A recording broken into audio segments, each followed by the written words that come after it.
Friends, आज की class में हम कुर्ती कटिंग से लेकर जो भी जरूरी बातें हमें ध्यान में रखनी होती है उन सब चीज़ों के बारे में हम डिस्कस करेंगे कि कुर्ती कट करने से पहले में कौन सी चीज़ें ध्यान में रखनी होती है और कुर्ती को हमें किस तरीके से करना है। नेक ब्रोड अगर हमें लगाना है तो कैसे लगाएंगे, शोल्डर कैसे लगाएंगे, आर्म होल कैसे लगाएंगे, वो सब चीज़ें हम डिस्कस करेंगे। वो फैब्रिक को कैसे फोल्ड करना है, कुर्ती को जो बेसिक चीज़ें होती है जो हमें हमेशा ध्यान रखनी होती है सिलाई में, उन चीज़ों के बारे में हम डिस्कस करेंगे। फ्रेंड्स, मैंने कुर्ती कटिंग करने के लिए 2 मीटर फैब्रिक लिया है। तो जब भी हम कुर्ती कटिंग करते हैं तो पहला सवाल हमारा यही रहता है कि हमें कुर्ती कटिंग करने के लिए कितना फैब्रिक चाहिए होता है। तो जितनी भी आपकी लेंथ है, जितनी भी लेंथ में आप कुर्ती रेडी कर रहे हो उसका डबल लेना है और 10 इंच आपको एक्स्ट्रा ले लेना है, क्योंकि हमारा फोल्ड के अंदर भी जाता है। 3 इंच आगे के लिए और 3 इंच जैसे पीछे के लिए फोल्ड में जाता है, तो उसमें एक आधा इंच हमारा इक्वल करने में भी निकल जाता है। तो इस तरीके से हम 10 इंच एक्स्ट्रा फैब्रिक ले लेते हैं। जितनी भी लेंथ है उसका डबल प्लस 10 इंच फैब्रिक लेने के बाद हम देखेंगे कि फैब्रिक की सीधी साइड कौन सी है, यानी कि जो सीधा पना है, और या फिर और दूसरी तरफ से जो आड़ा पना रहता है वो कौन सा रहता है। जिस तरफ हमारी कन्नी होती है, कन्नी वाली साइड हमारी सीधी तरफ होती है और दूसरी तरफ हमारी आड़ी तरफ होती है, यानी कि ऑफ ग्रेन साइड या फिर आड़ा पना भी कह सकते हैं। और जो कन्नी वाली साइड है उसको हम सीधा पना या फिर ऑन ग्रेन साइड कहते हैं। अगर हमें कपड़े का पना देखना हो कि हमारे कपड़े का पना कितना है, तो यहाँ से हम जो कटिंग वाली साइड होती है उस तरफ, यानी कि जो कपड़े की चौड़ाई वाली साइड होती है उस तरफ से हम नापेंगे। तो मेरा पना आ रहा है यहाँ से 42 इंच कन्नी को छोड़कर। अब जैसे हमने कपड़े को इस तरीके से बिछा लिया है, ये हमारी किनारी वाली साइड है तो ये हमारी सीधी साइड रहेगी और ये हमारी उल्टी साइड यानी कि पना वाली साइड रहेगी। कटिंग वाली साइड हमारी आड़ा पना रहेगा और किनारी वाली साइड सीधा पना रहेगा।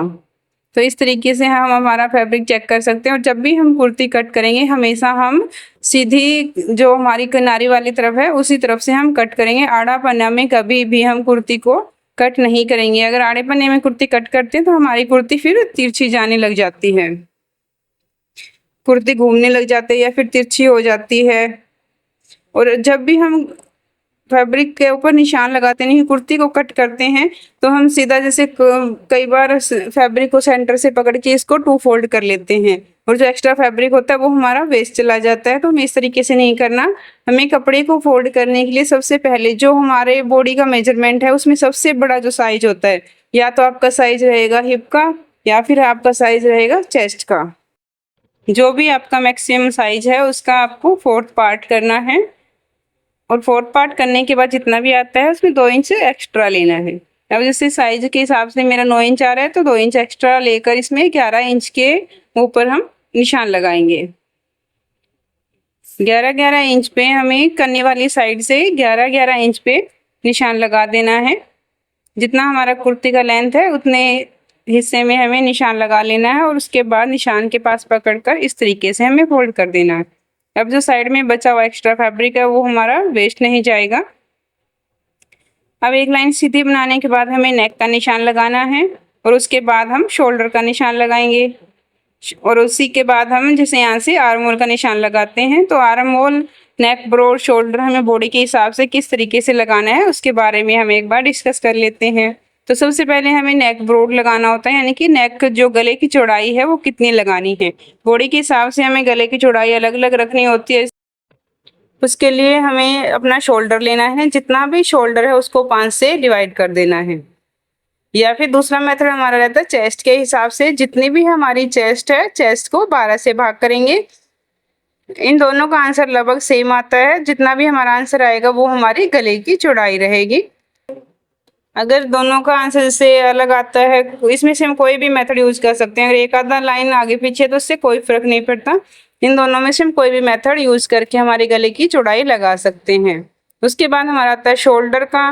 तो हम सिंपल कुर्ती बना रहे हैं तो शोल्डर के अंदर जैसे हम कोई भी सिंपल कुर्ती जब हम बना रहे हैं, कोई भी शॉर्ट नेक वाली कुर्ती बना रहे हैं, तो इसमें आपका जो शोल्डर है उसका आपको सिंपल हाफ करना होता है। तीरा लेने के लिए जितना भी शोल्डर है उसका हाफ करना होता है। उसके बाद हमारा आता है शोल्डर स्लोप। जो हम शोल्डर डाउन करते हैं, कंधे जो डाउन करते हैं, वो हमें कितना करना है बॉडी के हिसाब से। तो हर एक बॉडी में अलग अलग रहता है, जैसे भी हमारी बॉडी है उसके हिसाब से हमारा शोल्डर भी हमें कम या ज़्यादा डाउन करना होता है। तो उसके लिए हमारे पास मेथड रहेगा शोल्डर डिवाइड बाय 12, यानी कि जितना भी आपका शोल्डर है उसको हमें 12 से भाग कर देना है। जितना भी आंसर आएगा उतना हमें शोल्डर को डाउन करना है। ये सभी बॉडी के हिसाब से अलग अलग आएगा, जितना भी आता है उसके हिसाब से हम शोल्डर को डाउन करेंगे। उसके बाद हमारा आता है आर्म होल का। तो अब हम सिंपल कुर्ती की कटिंग कर रहे हैं, शॉर्ट नेक रहेगा, तो इसमें हमारा सिंपल कुर्ती को कट करने के लिए चेस्ट डिवाइड बाय 6 + 1 इंच करेंगे। इसका भी हमारा एक फॉर्मूला रहता है जो कुर्ती कटिंग के टाइम पे मैं आपको डिटेल में बताऊंगी कि हमें सभी साइज के हिसाब से आर्म होल कैसे लेना है।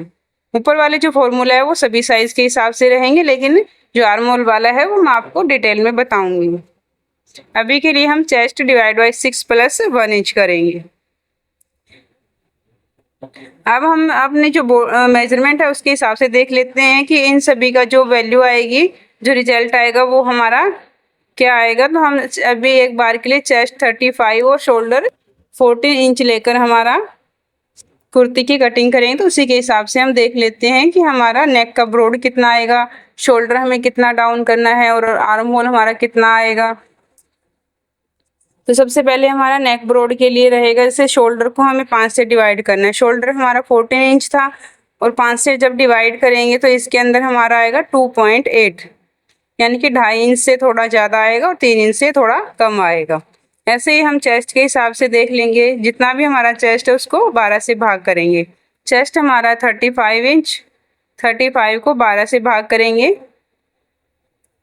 तो यहाँ से हमारी पॉइंट में जो वैल्यू आ रही है, पॉइंट वाली वैल्यू हमें नहीं देखनी है, हमें जो पॉइंट है उसके बाद सिर्फ 2 वैल्यू ही देखनी होती है, आगे की वैल्यू हम नहीं देखेंगे। तो यहाँ से आ रहा है 2.91, तो यहाँ से 2.9 आ रहा है और ऊपर वाले में हमारा आ रहा है 2.8। तो एक लाइन का फर्क रहेगा, तो इससे हमारा कुछ भी ऊपर नीचे नहीं होता, एक लाइन कम या ज़्यादा आप लगा सकते हैं। इन दोनों मेथड की वैल्यू लगभग हमारी सेम ही आती है। गले की चौड़ाई के लिए आप इन दोनों में से कोई सा भी मेथड यूज़ कर सकते हैं। उसके बाद हमारा रहता है शोल्डर का, ये तीरा कितना रखना है। तीरा जितना भी हमारा शोल्डर है उसका आधा करेंगे। तो अभी हमारे जैसे 14 इंच का शोल्डर था, तो इसमें हम तीरा 7 इंच रखेंगे, सीधा सीधा आधा कर देना है। हमारी सिंपल कुर्ती है तो हम सिंपल कुर्ती के हिसाब से कर रहे हैं। जब हमारी डीप नेक की कुर्ती आएगी तो उसके लिए हम शोल्डर और आर्म होल की अलग से क्लास बनाएंगे। इसमें हम अच्छे से एक्सप्लेन करेंगे कि हमें नेक डीप के अकॉर्डिंग आर्म होल कितना लेना है और शोल्डर कितना लेना है। तो अब इसके अंदर एक बार हम बात कर लेते हैं शोल्डर स्लोप की, कि शोल्डर स्लोप कितना करना है। तो शोल्डर हमारा 14 इंच था और 12 से जब हमने इसको डिवाइड किया है तो इसकी वैल्यू निकल कर आई है 1.16, 1.16 इंच। और इसके बाद हमारी आती है यहाँ से आर्म होल के लिए। आर्म होल का करना है हमें chest divide by 6 + 1 inch. Chest 35 inch है, 35 डिवाइड बाय 6 + 1 इंच। अब इसमें हमारी वैल्यू निकल कर आ रही है 6.8333।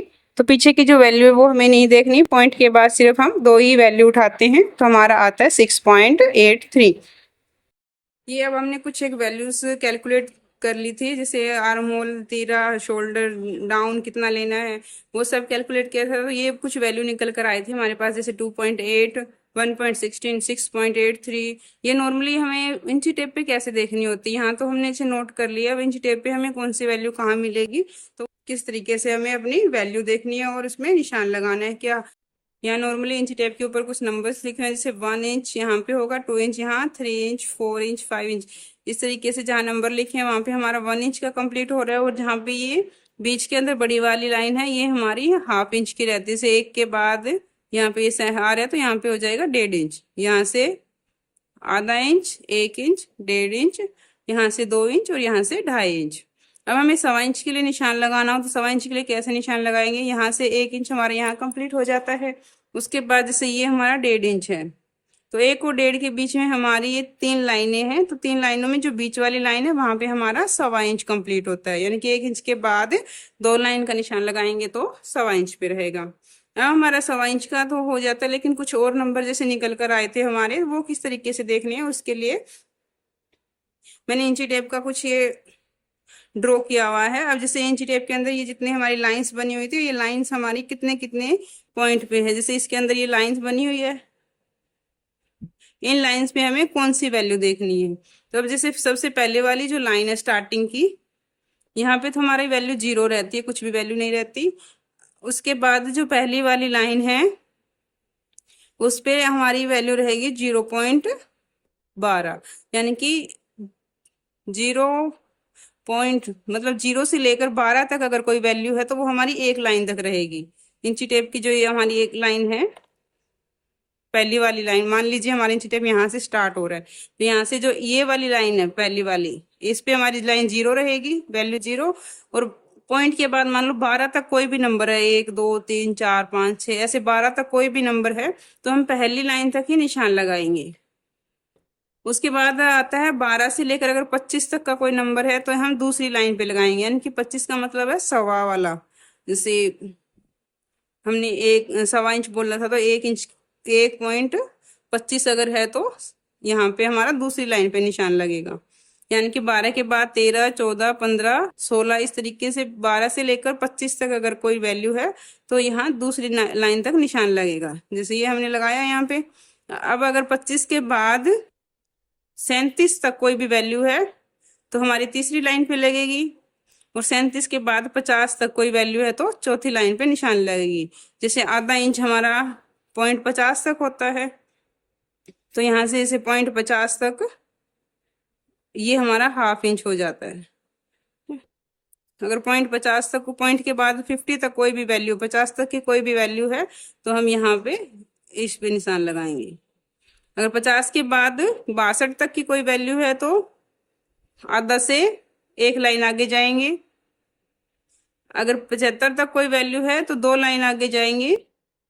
और अगर 87 या 88 तक की है तो 3 लाइन आगे जाएंगे। और उसके बाद की कोई वैल्यू है 87, जैसे 87 से ज्यादा की कोई वैल्यू है तो पूरा जैसे आगे वाली इंच पे चले जाएंगे। जैसे 1 इंच के बाद मान लो हमारा आया था 1.87 है तो यहाँ लगाएंगे। अगर मान लो 1 पॉइंट के बाद हमारा आगे की कोई वैल्यू है 2, तो वो हमारी 2 इंच पे चली जाएगी। अब जैसे एक वैल्यू हमारी निकल कर आई थी 6.83, तो 6.83 वाली हम कैसे देखेंगे। 6 तो पूरा है हमारा, 6 इंच तक तो जाएंगे ही जाएंगे।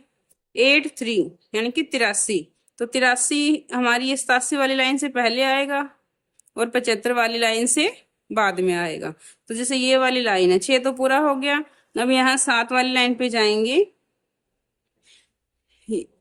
ये वाली लाइन हमारी 75 तक है और ये वाली लाइन हमारी 87 तक है, तो इसके बीच में निशान लगा देंगे। इसका बीच ले लेंगे और यहाँ से हमारा 6.83 वाली जो लाइन है वहां पे हम निशान लगा देंगे इस तरीके से। एक हमारी जो शोल्डर वाली वैल्यू थी, शोल्डर डाउन करने वाली, वो थी हमारी 1.16। तो इसमें इसे 16 के बाद काफी सारे नंबर्स दिख रहे हैं। ये पीछे वाले नंबर्स हमें नहीं देखने होते, पीछे वाले जितने भी नंबर है ये नहीं देखने, सिर्फ पॉइंट के बाद 2 नंबर हमें देखने हैं। तो इसे 1.16 आ रहा है, तो 1.16 का मतलब 1 इंच और उसके बाद 0.16, तो 1 इंच यहाँ पूरा हो जाएगा हमारा। 1 इंच के बाद 0.16 कहाँ आएगा। जो ये पहली वाली लाइन है यहाँ से आप देख सकते हो, जो पहली वाली लाइन है वो हमारी 12 तक है और जो दूसरी लाइन है वो हमारी 25 तक है। तो इन दोनों लाइन के बीच में आएगा हमारा, क्योंकि 0.16 है तो यहाँ से इसके बीच में, यानी कि 1 इंच पूरा कंप्लीट करेंगे। और यहाँ से एक लाइन के बाद जो दूसरी लाइन है उसके बीचों बीच यहाँ से हम एक निशान लगाएंगे, यानी कि जो शोल्डर हम डाउन करेंगे वो 1.16 यहाँ से करेंगे इस लाइन को। ऐसे ही एक वैल्यू हमारी आई थी चेस्ट को, जैसे हमने 12 से डिवाइड किया था नेक राउंड के लिए, नेक का ब्रॉड यानी कि जो गले की चौड़ाई हम निकाल रहे थे वो, तो उसके लिए हमारा आया था 2.91.6667। तो ये पीछे वाले नंबर तो हमें देखने ही नहीं है, तो पॉइंट के बाद हमें देखना है 2.91 जैसे आया है, तो 2 इंच कंप्लीट रहेगा हमारा।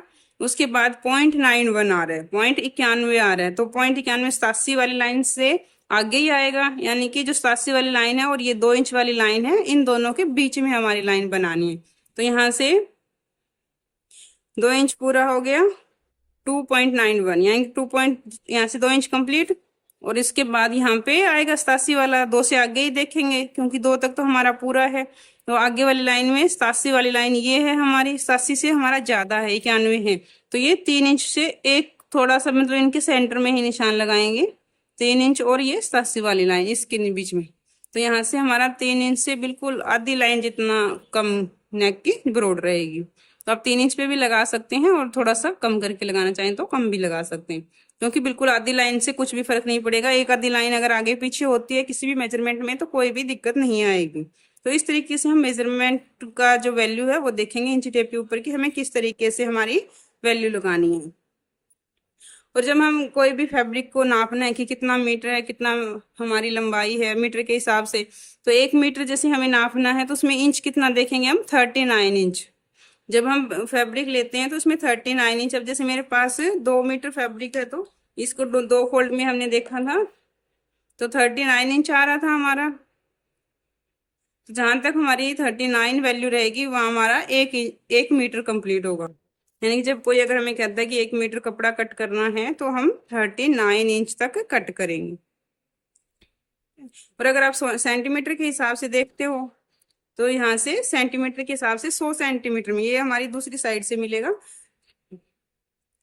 जहां हमारा 100 सेंटीमीटर कंप्लीट होगा वहां से हमारा 1 मीटर आएगा। सेंटीमीटर में 100 सेंटीमीटर में हमारा 1 मीटर रहेगा और इंचज में हम देखेंगे तो 39 इंच में हमारा 1 मीटर है। ये था हमारा इंची टेप का कि हमें इंची टेप के ऊपर वैल्यू कैसे देखनी है। तो इस तरीके से हम हमारी सारी वैल्यूज इंची टेप के ऊपर देख सकते हैं। आप चाहें तो इसका स्क्रीनशॉट भी ले सकते हैं, जो भी मैंने आपको बताया था यहाँ से आप इसका स्क्रीनशॉट लेके भी सेव कर सकते हैं। फ्रेंड्स, हमने पिछली क्लास में मेजरमेंट लिया था, तो उस मेजरमेंट को हमें नोट कैसे करना होता है। जब हम कोई भी किसी क्लाइंट का मेजरमेंट लेते हैं तो हमें उस मेजरमेंट को नोट करना होता है। तो हम किस तरीके से नोट करेंगे, तो एक बार हमने सिंपल कुर्ते के लिए मेजरमेंट नोट करके रखा हुआ है, तो इसके अकॉर्डिंग मैं बता देती हूँ कि आपको किस तरीके से हमें मेजरमेंट को नोट करना होता है। तो सबसे पहले हमने लंबाई ली थी, लेंथ के अंदर हमें मेजरमेंट को पहले हमें लिखना किस किस तरीके से, उसमें क्या क्या हमें चेंज करना रहता है वो चीज़ हम देखेंगे। तो सबसे पहले हमने लंबाई ली थी, जितनी भी हमारी लंबाई आती है उसमें 3 इंच प्लस करेंगे, क्योंकि ये सिलाई के लिए जाता है। आधा इंच ऊपर सिलाई में जाएगा और 2.5 इंच नीचे फोल्ड में जाता है। अगर आप कोई लेस वगैरह लगा रहे हैं तो उसमें नीचे की तरफ भी आधा इंच फोल्ड में जाएगा, तो उस केस में हम 1 इंच प्लस करेंगे। अगर हम सीधा नीचे से फोल्ड कर रहे हैं तो इसमें 3 इंच प्लस करेंगे। उसके बाद हमारा आता है तीरा। तीरा को हम टी से लिख सकते हैं, लेंथ को एल से लिख सकते हैं, या फिर लंबाई तीरा छाती इस टाइप से भी आप हिंदी में भी लिख सकते हैं। तो तीरा वाली लाइन में टी लिखकर हमें क्या लिखना है, शोल्डर, जितना भी हमारा शोल्डर था, और उसी के साथ हमें लिखना है आर्म होल। उसके बाद चेस्ट, चेस्ट के लिए सी लिखेंगे, इसमें हमें लिखना है अपर चेस्ट और फुल चेस्ट। और नॉर्मल सिंपल कुर्ती अगर हम बना रहे हैं तो शॉर्ट नेक के साथ या फिर कोई बोट नेक में बना रहे हैं तो उसमें हमें 4 इंच की लूजिंग देनी है। सिंपल कुर्ती के अंदर हमें 4 इंच की लूजिंग ऐड करनी है। अगर आपकी साइज 28 से लेकर 28, 29, 30, 32 की है तो आपको 2 इंच की ही लूजिंग लेनी है, क्योंकि ये साइज काफ़ी कम हो जाता है। और अगर आपका साइज 32 से ज़्यादा है तो आप इसमें 4 इंच की लूजिंग लेंगे।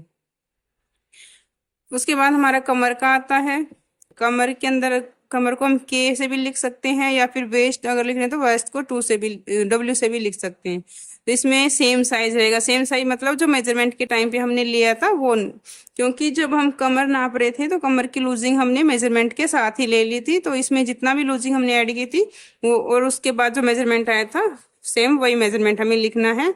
और जब हम कुर्ती को कट करेंगे तो इसका सीधा 4th पार्ट करके निशान लगा देंगे। उसके बाद हिप का भी सेम साइज रखेंगे और इसका 4th पार्ट करके निशान लगाएंगे। उसके बाद आता है स्लीव्स। स्लीव्स के लिए हम एस लिखेंगे और स्लीव्स की लेंथ जितनी भी लेंथ है उसको लिखेंगे। और उसके बाद जैसे हमें लेंथ के हिसाब से मेजरमेंट लेना होता है, कम लेंथ है तो उसका मेजरमेंट जैसे 5 इंच पे लेंगे, 11 इंच तक की है तो 11 पे लेंगे। अब हमारी लेंथ है स्लीव की 17 इंच, तो एक ही मेजरमेंट हम लेंगे 5 इंच पे, वो वाला लिखेंगे। दूसरा लेंगे 11 इंच पे, वो लिखेंगे।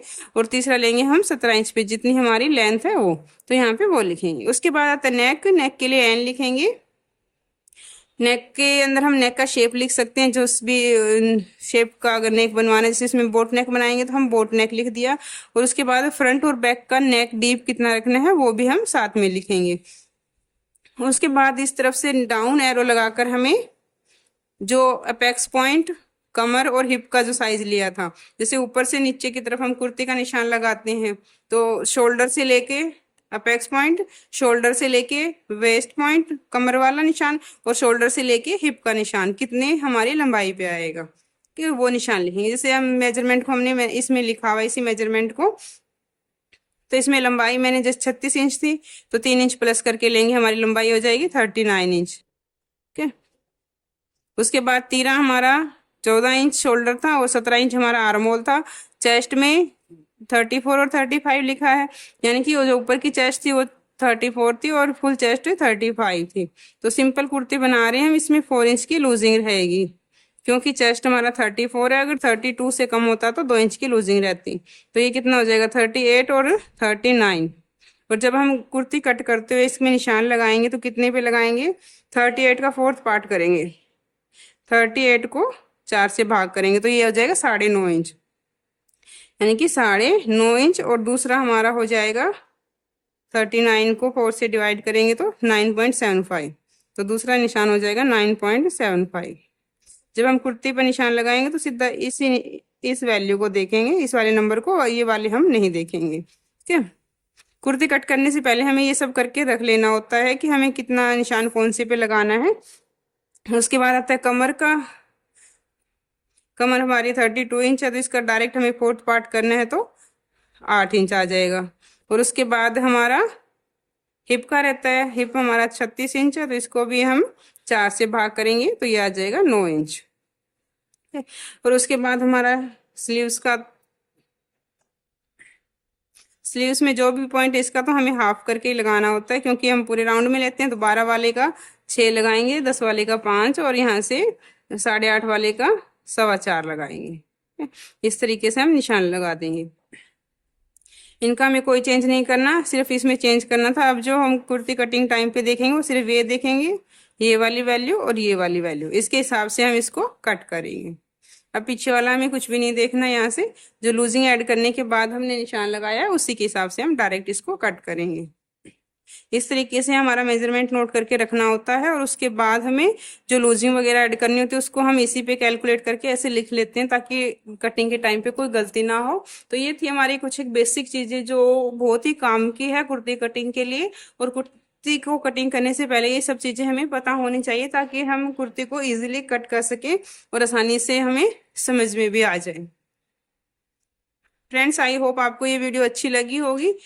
अगर आपको वीडियो अच्छी लगी है तो वीडियो को लाइक करें, चैनल को सब्सक्राइब करें और वीडियो को ज़्यादा से ज़्यादा लोगों के पास शेयर करें। मिलते हैं नेक्स्ट क्लास में, तब तक के लिए बाय बाय, टेक केयर।